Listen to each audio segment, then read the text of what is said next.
샬롬. 모두 평안하신지요? 성경 잘 읽고 계신가요? 지난번에 1탄에서 제가 역사서 위주로 성경 읽는 거에 대해서 말씀을 드렸죠. 그래서 오늘은 역사서 외의 책에 대해서 제가 조금만 언급해 보려고 합니다.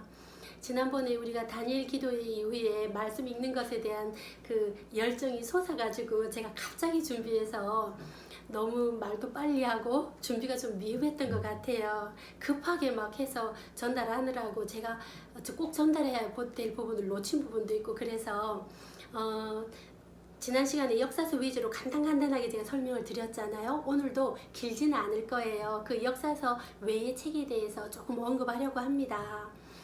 그런데 성경을 읽다 보니까 고어로 된 성경이 조금 표현이 딱딱하고 읽기가 힘드신 부분이 있으신 분들 계실 거예요.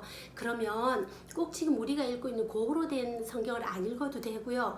현대어 성경이나 쉬운 성경, 우리말 성경으로 읽으셔도 얼마든지 괜찮습니다. 그렇게 도전을 해서 읽으시다가 성경의 맥락이 조금 잡히면 고어로도 또 도전하시고 그렇게 하시면 될 것 같아요. 그리고 읽기 전에 잘 이해가 되지 않거나 그런 부분이 계시면 꼭 하나님께 먼저 성령님께 기도하고 성경을 읽기를 시작하십시오. 그러면 여러 부분들이 도움을 받을 수 있을 거예요. 구약 성경을 읽으면서 첫 번째 창조시대에 제가 1장부터 11장까지는 인류의 일반 역사에 대해서 말하고 있지요. 그 다음 두 번째 시대는 창세기 2장부터 50장까지 이어지는 이스라엘 역사는요, 족장시대의 이야기입니다. 그 다음 세 번째는 모세시대 이야기는요, 출애굽기, 레위기, 민수기, 신명기까지가 모세시대 이야기가 되고요. 그 다음으로 이어지는 성경이 사사기죠. 여호수아, 사사기, 룻기, 요 성경이 사사시대 성경이 되고요. 그 다음은 왕정시대로 들어가서 여러분, 왕을 누가 원했을까요? 진정한 왕은 누구일까요? 우리에게 진정한 왕은 하나님밖에 없습니다. 그런데 왕을 원했던 것은 이스라엘 백성들이고 사람들이었어요. 다른 나라에도 왕이 있습니다. 우리도에게 왕을 주십시오 하고 마지막 사사인 사무엘에게 이스라엘 백성들이 왕을 요구하죠. 그러자 사무엘이 하나님께 기도한 이후에 얘기합니다.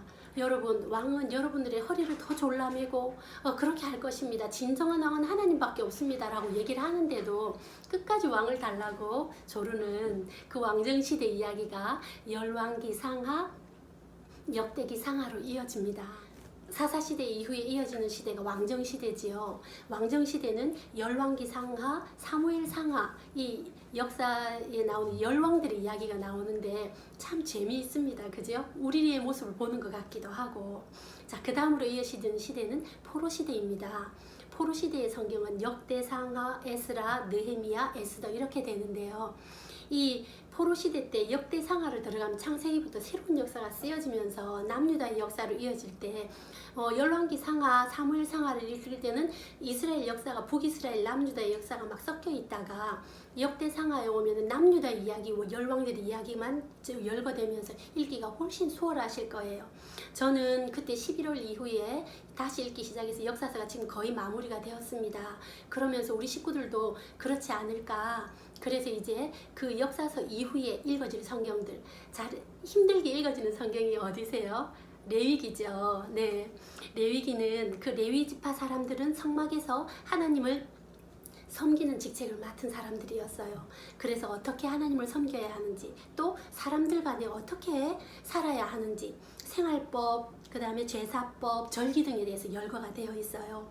그런데 지지난해에 우리 목사님께서 수요예배 때 레위기 강의를 하셨죠. 그때 참 정말 은혜로운 시간을 보냈습니다. 그 레위기 안에 나오는 소제, 번제, 속건제, 속제제, 화목제 여러 제사들에 대해서도 배우고, 거기에 나오는 우리가 조금 어렵게 생각되는 용어들, 공교이 짠 배실, 청색, 자색, 홍색 실들 이야기들이 나옵니다. 그것들이 하나하나 다 의미가 있는 것을 저희가 배웠고요. 성소에 있는 불이 날마다 꺼지지 않게 하라. 그 말씀은 정말 우리가 지금도 날마다 말씀을 읽어야 함을 강조하는 말씀이라고 그때 말씀하셨죠.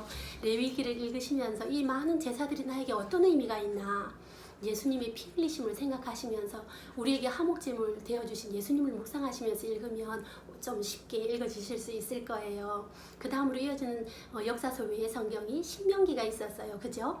신명이란 새롭게 주어지는 계명이라는 뜻이에요. 모세가 죽기 전에 모압 평지에 사는 고별 설교예요. 그런데 그 광야 시절 이스라엘 백성들이 하나님께 불순종해서 1세대는 다 광야에서 죽고 하나님을 잘 모르고 말씀에 제대로 서 있지 않은 2세대들이 그 가나안에 들어가서 어떻게 살지를 하나님이 아시고 거기 들어가서 그대로 살면 안 된다. 가나안의 법대로 살지 말고 너희들은 나의 백성이다. 하나님의 법대로 살으라고 당부하는 말씀이 신명기 말씀이세요. 그래서 이 시대를 살아가는 우리에게도 하나님이 이 시대에 물들지 말고 너희들은 나의 백성들이야. 하나님 나라의 백성들답게 살아라 하고 주시는 말씀으로 받고 읽으시면 훨씬 쉽게 읽어질 것입니다. 그리고 그 레위기서 열왕기서를 읽으면서 쭉 보면요.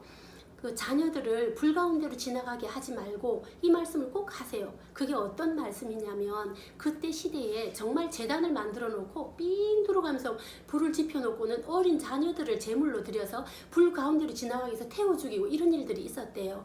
그래서 실제로 얼마 전에 흰놈의 골짜기라는 골짜기에서 유골들이 많이 발견되었는데 어린아이들의 유골이 그렇게 많이 발견되었다는 거예요.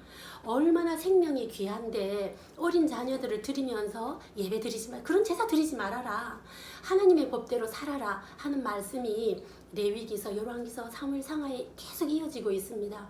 산당들에서 예배 드리면서 지금도 그 아랍권에 가보면은 막 그 가슴이 여러 개 달린 그 다신 왕들, 그런 신들을 섬기면서 정말 하나님을 섬기지 않고 사는 백성들을 향해서 내가 왕이야, 너희들은 나의 백성이야 하고 끝없이 강조하는 말씀이 역사서에서 이어지고 있습니다.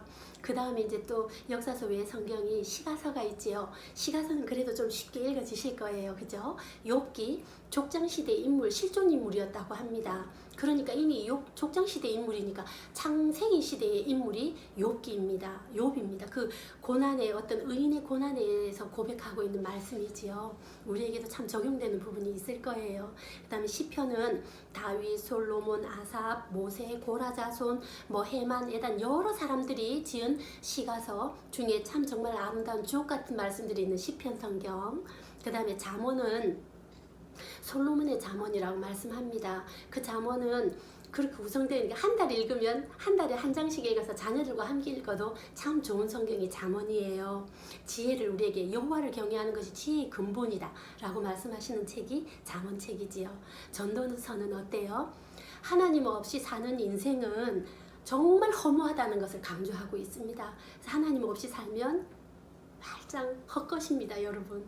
그리고 아가서는 또 이어지는 그 사랑의 노래, 하나님과 교회, 우리 하나님의 백성들과의 관계를 비유한 사랑의 노래이지요.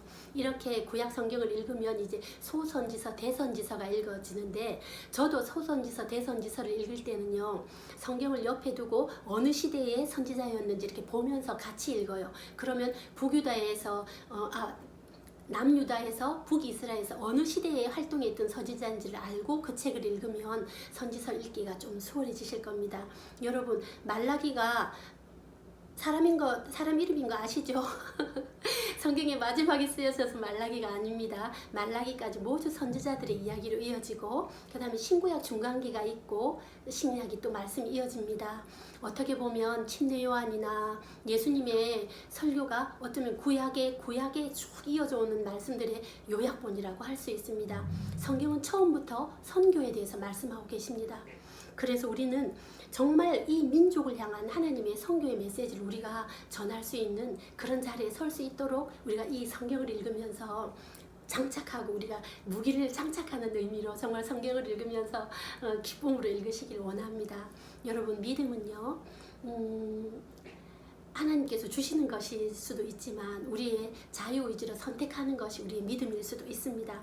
정말 올해 우리 주달문교회의 말씀대로 행하자가 우리의 표어지요. 말씀 생활, 기도 생활, 정말 이렇게 열심히 하면서 믿음이 더욱 든든히 서가는 우리 주달문 되기를 소망하면서 제가 통독 2탄 준비해 보았습니다. 여러분, 성경 읽는데 더 힘을 내시고요. 우리 다 읽고 나서 또 나누는 시간도 가지면서 은혜 나누는 그런 우리 주달문 되었으면 좋겠습니다. 감사합니다.